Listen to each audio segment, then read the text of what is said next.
School of computer की online classes में आपका स्वागत है।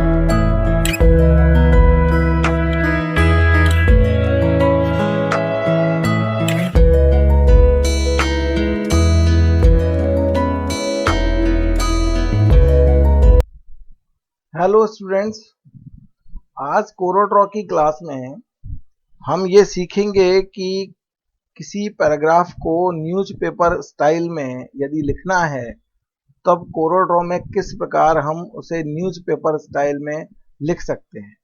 यानी एक से अधिक कॉलम में यदि आपको टेक्स्ट लिखना है तो वो कैसे लिखेंगे, और साथ ही हम सीखेंगे कि किसी ऑब्जेक्ट को दूसरे ऑब्जेक्ट के साथ किस प्रकार अलाइन करते हैं। तो सबसे पहले हम जब कोई पैराग्राफ बनाते हैं तब हमें टेक्स्ट टूल का यूज़ करना होता है। तो हम सबसे पहले टेक्स्ट टूल ले लेते हैं। टेक्स्ट टूल पर आप क्लिक करेंगे। मैंने आपको बताया था कि टेक्स्ट टूल का उपयोग हम दो प्रकार से कर सकते हैं। एक बार तो आप यहाँ पर क्लिक करें सिंपल, और यहाँ पर कुछ भी टाइप कर दें। और दूसरा जो फॉर्मेट होता है वो होता है पैराग्राफ फॉर्मेट, कि पैराग्राफ के रूप में हम इसको कैसे यूज करेंगे। तो हम जहां पर जो टेक्स्ट टाइप कर रहे हैं वो सिंपल टेक्स्ट टाइप करते हैं। ये मैंने कर्सर यहाँ पे ला रहा हूँ।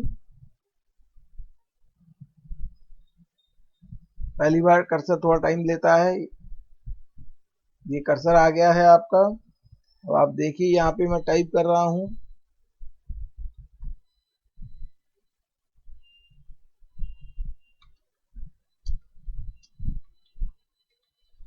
आप ये देख रहे हैं कि ये जो टेक्स्ट आपने सिंपल लिया है ये आर्टिस्ट टेक्स्ट है। इसे आप कैसा भी डिजाइन कर सकते हो, इसका साइज चेंज कर सकते हो, इसका शेप चेंज कर सकते हो।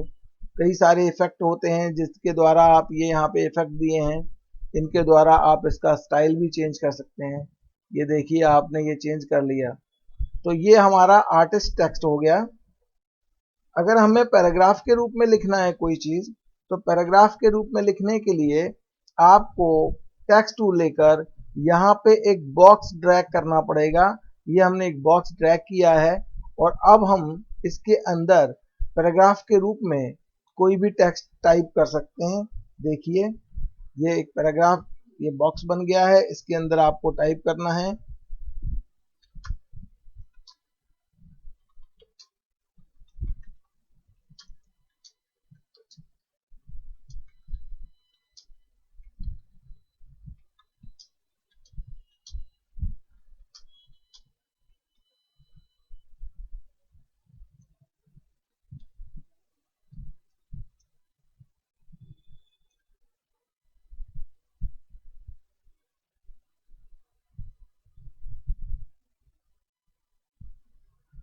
यहाँ देखेंगे आपने ये टेक्स्ट टाइप कर लिया है। अब ये एक पैराग्राफ टेक्स्ट के रूप में आपको नजर आ रहा है। ये जो आउटलाइन आप देख रहे हैं ये प्रिंट में नहीं निकलेगी। हम देखना चाहते हैं प्रिंट प्रीव्यू में ये कैसा दिखेगा, तो आप यहाँ पे देख सकते हैं। इस प्रकार से आप ये प्रिंट प्रीव्यू में देख पाएंगे। तो प्रिंट प्रीव्यू के अंदर आप देखिए ये टेक्स्ट के रूप में दिख रहा है, और ये एक आर्टिस्ट टेक्स्ट है। तो इस तरह से दो प्रकार के टेक्स्ट मोड होते हैं कोरोड्रॉ के अंदर। अब इस जो पैराग्राफ टेक्स्ट बनाया है हमने, इसे हमें 2 या 3 कॉलम में कन्वर्ट करना है।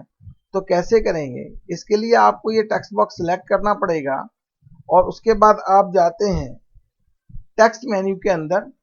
यहाँ पर फॉर्मेट टेक्स्ट या कंट्रोल टी प्रेस करते हैं, या फॉर्मेट टेक्स्ट कमांड को सिलेक्ट करते हैं। जैसे ही आप फॉर्मेट टेक्स्ट कमांड में जाएंगे आप देखेंगे कि स्क्रीन पर format text dialog box appear हो गया है। इस डायलॉग बॉक्स में आप देखेंगे यहाँ पर एक कॉलम ऑप्शन दिया गया है, कैरेक्टर है, पैराग्राफ है, टैब है, कॉलम। कॉलम में जाकर आपको नंबर ऑफ कॉलम यहाँ पर मेंशन करने हैं, कि कितने कॉलम में आपको ये रखना है, और उसके बाद आप ओके करके बाहर आ जाते हैं। अब आप देखेंगे कि जो आपका यहाँ पे टेक्स्ट बॉक्स है, ये देखिए 1 कॉलम में आ गया है। यहाँ पे मुझे इसमें कर्सर लेके आना है, तो मैंने टेक्स्ट बॉक्स पर क्लिक कर दिया। अब देखिए आपको ये 3 कॉलम में दिख रहा है मैटर। तो यहाँ आप जैसे ही लिखते जा रहे हैं कुछ और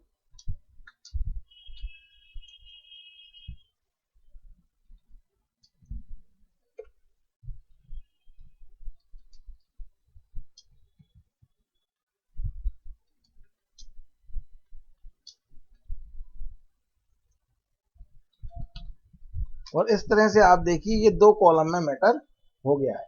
तो ये एक मेथड है जिसके थ्रू आप 2 या 3 अब हम सीखते हैं कि किसी ऑब्जेक्ट को दूसरे ऑब्जेक्ट के साथ कैसे अलाइन करते हैं। तो सबसे पहले हम यहाँ पर कोई ऑब्जेक्ट, सपोज यहाँ में मैं एक सर्कल बना रहा हूँ, एक ऑब्जेक्ट क्रिएट किया। अब इस ऑब्जेक्ट को, इस सर्कल को मुझे पेज के बिल्कुल बीचों बीच लेके आना है। तो ऑब्जेक्ट्स को अलाइनमेंट करने के लिए आपको जाना होता है ऊपर मेन्यू बार के अंदर अरेंज मेन्यू में। यहाँ अरेंज मेन्यू में आप देखेंगे अलाइन एंड डिस्ट्रीब्यूट करके एक कमांड है। इसके अंदर इस कई सारे ऑप्शन दिए गए हैं। सेंटर टू पेज करना है, यदि किसी ऑब्जेक्ट को सेंटर में लाना है पेज के बिल्कुल बीचों बीच तो आप P प्रेस करेंगे। हॉरिजॉन्टल सेंटर करना है, वर्टिकल सेंटर करना है, या फिर अलाइन एंड डिस्ट्रीब्यूट में जाकर भी आप इस डायलॉग बॉक्स को याद रखिए, यहाँ से आप कोई भी ऑब्जेक्ट अलाइन कर सकते हैं।